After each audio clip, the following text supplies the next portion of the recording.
Hi everyone, it's Wednesday Warriors and it's me, Arielle. This week we're going to be talking about the purpose of disclosing or discussing your eating disorder with people, even if those people are friends and family. Last week I talked about eating disorders and different relationships, talking about your eating disorder with people who aren't friends or family or significant others, people like bosses or coworkers, society at large, teachers, etc. So this week we're continuing that topic, but we're going to go a little bit deeper and talk about the purpose of disclosing or discussing your eating disorder with anyone, any sort of a person. And what I mean by the purpose is it for help? Is it for support? Is it to compare? Is it to shock? Is it to explain? And I think really in examining the reasons behind disclosure and discussion of your eating disorder and what is actually healthy and helpful, you can see if it is a good idea or a bad idea as it relates to your own life. Another thing you can keep in mind and sort of assess is not only is it healthy and helpful, but is it professional, as the case may be if you are talking about a boss or a coworker, for example. Not that having an eating disorder or dealing with or recovering from an eating disorder is unprofessional in any way, just that depending upon what you might say, or if you are disclosing or discussing your eating disorder in a way that is shocking or for comparison's sake, that may be constituted as unprofessional, and it's just something to be aware of. It's good to look at ourselves. It's good to see the reasons behind why we want to say the things we say and do the things we do. Even in eating disorder recovery, if you are restricting or if you are binging or if you are purging, you really want to get down to the why. Obviously, you're doing those things for a reason, but you need to figure out what's behind them, what emotions you're feeling that lead you down that road, what things you aren't dealing with maybe that are leading you down that road, that are leading you to those behaviors. What are those behaviors a coping mechanism for? And asking yourself those questions and getting to the root and dealing with all of that stuff is a great way to progress your recovery and to really get better. So I think it's only natural when we're talking about discussing your eating disorder with people, or maybe disclosing your eating disorder for the first time, or disclosing more information, you need to do the same sort of assessment and you need to dig a little bit deeper. In disclosure, what's healthy and right for one person won't be healthy and right for another. So you need to look at yourself through your own lens and really think about what disclosing will mean for you. And again, as I said in my video from last week, whenever you're talking about an issue that's as large as this one, you have to understand that you can never predict the reactions of other people. So if you're choosing to talk about your eating disorder with people, you have to be comfortable with questions that they may have, and you have to be comfortable with whatever reaction they might throw your way.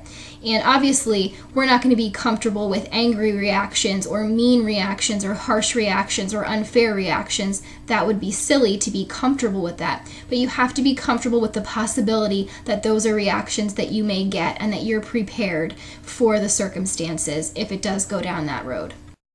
But back to the reasons for disclosing or talking about your eating disorder with people. If you are telling someone about your eating disorder and the reason is to get help, you're sitting down with someone and confiding in them because you want them to help you find resources, you want them to know that you are struggling and you need some kind of assistance. If you are disclosing or discussing your eating disorder with people and the reason is for support, you need to sit down your husband and say, I'm having a really hard time right now and I'm going to need your support because of this, this, and that. Or you sit down your friend or you sit down your coworker and say, I know you know a little bit about my eating disorder, but I just want to let you know that I'm going to need some extra support right now because of this. That's another very valid reason to talk about your eating disorder for support. Another reason people might want to talk about their eating disorders with others is to explain. For example, you might need to talk to your parents or to a boss to explain something about your behavior or your health or just your personality or your mood at that point in time. Sometimes explanations are helpful. They help to get people to maybe not understand, but to realize that something more is going on than they may be aware. You don't have to feel that you need to explain yourself. Sometimes explanations aren't necessary, but it might be helpful to give them just for you, for your situation, for your life, for your job, for your family, whatever feels right for you. Sometimes an explanation can help you feel better. It can help you get things off your chest. It can help you feel more understood instead of misunderstood.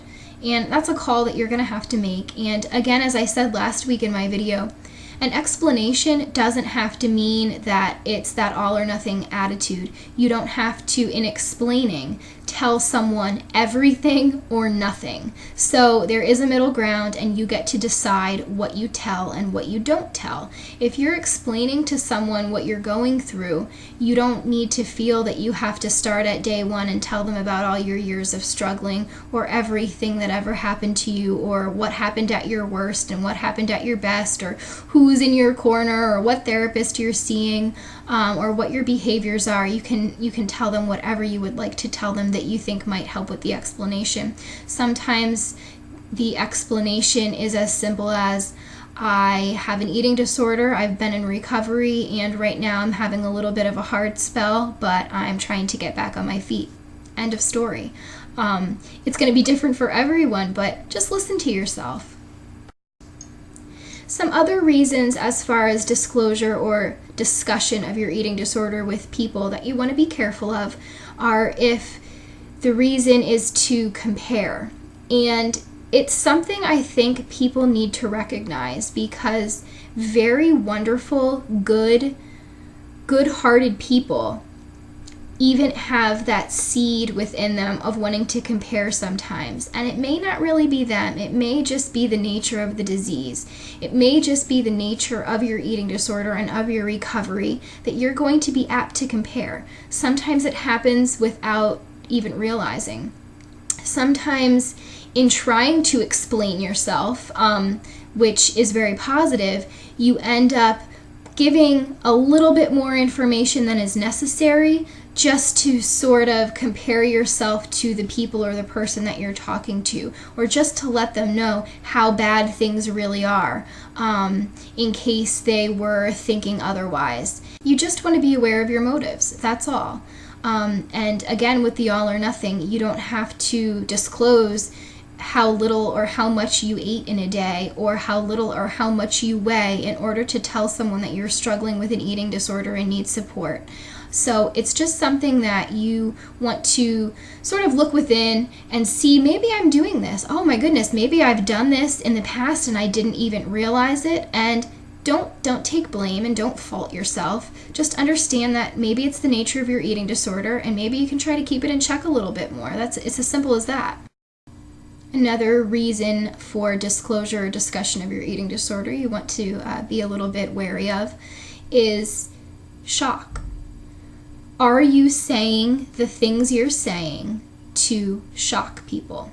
Or are you thinking about telling certain people about your eating disorder to shock them, or to worry them, or to scare them, or to, I don't want to say get attention, because that sounds so stigmatizing and stereotypical of what far too many people think eating disorders are really about. But just to really assess why you want to tell the particular people. And the why is important, because if you're telling people to shock them, even if it's only a little bit, it feeds that ego of the anorexia or the bulimia or the eating disorder not otherwise specified, or the binge eating disorder, or whatever your eating disorder might be. It sort of fuels the identity, because many people with eating disorders feel that their eating disorder is a huge part of their identity. So when you're telling people about your eating disorder, if the reason is to fuel that you are the girl or the woman or the boy or the man with the eating disorder, and that somehow makes you special or important or pitiable or whatever the adjective might be for you, you're fueling that identity. You're fueling that eating disorder identity, and you really want to be careful about that. And sometimes it really just takes a second look. It takes a minute to sit there with yourself and say, am I telling these people because of this, or am I telling them because I want support? So it's just something, again, that you want to be aware of. And maybe it has nothing to do with that, but asking yourself the question will keep you on your toes and will make your recovery as good as it can possibly be. And if you're discussing your eating disorder for the right reasons, the healthy reasons, then your discussions are going to be that much better, and you're going to be able to help people to understand so much more easily, and you're really going to get a lot more out of it. There may be some things for you personally, again, this is a personal decision for everyone, but there may be some things for you personally that are best left out of the workplace or are best left off of a blog. And that doesn't mean that you can't talk about your eating disorder with people at work, or that it can't be known that you have an eating disorder or are in recovery at work, or that you can't talk about your eating disorder on your blog. It's just that some people do have boundaries, and it's good to ask yourself what your boundaries are before you write everything out, or before you tell a whole bunch of personal details to people that you work with. It's a very personal decision, because sometimes telling people everything or a lot of things is a good, healthy decision, but it's one that we all have to make individually. So going into it with a certain amount of awareness is going to mean that you're taking care of yourself and you're asking yourself the right questions before you jump into something. With things like blogging or the internet, things like Facebook or Twitter, when you put things out there, even if they're things that you're doing for the right reasons, there's always the possibility of people commenting meanly or passing on what you've said on a blog or Facebook or what have you to other people that maybe you didn't think would ever read it. And again, if you are putting something out there, you want to make sure that you're comfortable with the possibility that those things may happen. Of course, you won't be comfortable with mean comments. No one would be. But you have to be comfortable with the possibility that that might happen and what you will do to deal with it if it does. And as long as you're comfortable with those things being a possibility, then you can healthfully make your decisions to put whatever information out there that you see fit. Same thing goes for the workplace and other more professional places than just in your close-knit friends and family group. Unlike with blogging or Facebook, once you put something out there to people that you work with and talk to them about it and have a conversation, you can't take it back. You've already said it, they now know it, and they can do or think what they will. And you won't ever be able to control what they do or say in regards to you. You can try to re-explain yourself. You can try to have other discussions. You can try to avoid them altogether. There's things that you can do to deal with the situation, but you can't control the things they say and do. And you have to go into any discussion about your eating disorder in those kinds of places knowing that. I think for the most part, the eating disorder recovery arena, the eating disorder recovery blog world and social networking world and treatment world is a supportive place, and everyone is sort of collectively a part of this very, very large group of people who are recovering from eating disorders. And it has a homey family sort of a feel to it, and you don't anticipate much animosity or malice from those other people that you're having the discussions with about your eating disorder.